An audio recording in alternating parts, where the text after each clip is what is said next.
All right, so here I am in my tent. Um, so I've got a little bit of the vestibule to work with, but like I said, I like to set up under the tarps. So then I got a lot more like covered living space. In the tent, it's a backpacking tent. It's not designed to have a ton of room. The greenish yellow stuff sack that has my extra clothes in it. So my fluffy warm wool socks I picked up in Silverton, specifically just to sleep in. They're in there. My long johns are in there, and then I also have like usually my secondary set of socks, my hiking socks. Those are still wet from yesterday, so they're in a separate bag. Got my pair of nylon shorts. I got my blue button-up shirt in there, but basically that's my clothes sack. The blue stuff sack, that's my puffy, like winter jacket, fleece beanie, and fleece gloves in there. So I sleep with these in my sleeping bag. So they're kind of warm if I ever need to grab like an extra shirt out of here. If I need to grab like the fluffy stuff, it's in my bag. I know right where it's at. This little fleece draw sack here, this is all of my battery banks and chargers. I keep that in the sleeping bag too, because really cold weather drains the battery life, I was told.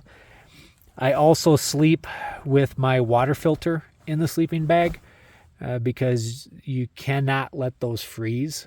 It ruptures the membranes and then they don't work at all. So I put that in a little Ziploc bag. I usually also put it inside like a pair of socks, like the socks I wore that day, because then my body heat kind of helps dry out the socks too. I've got my fleece hoodie that I picked up in Leadville. It is fantastic. So typically, like right now, tonight, I'm going to sleep with my thermal base layer on. That's the white one there. I've got my gray hiking hoodie, and then I'll have this on. I slept like that last night, and I was just fine. If I get a little cold, which tonight I might, the temperature's really dropping out there, and I'm kind of in a little bit of a valley next to a creek, which I've mentioned before, not the places I like to camp. But again, with that storm that came in, I kind of had to grab the best I could get, and beggars can't be choosers.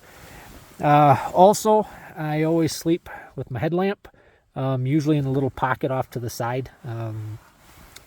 I sleep with my emergency bear whistle, I like to call it.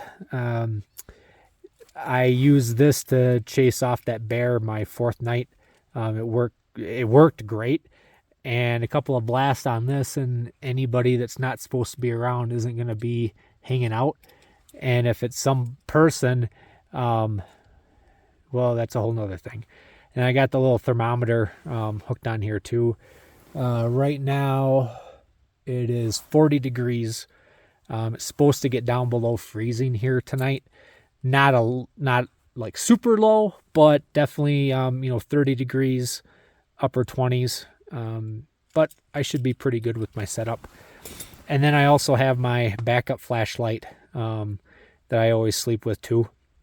This is one of those tactical lights, so it does have a strobe feature,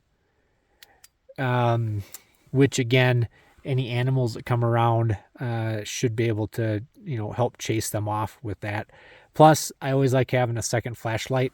I've ran into issues with this a couple of times because I keep this stuff in the pouch on my hip belt on my pack, and I found that this was dead one time because it will turn itself on if I bump it or set my pack down just right.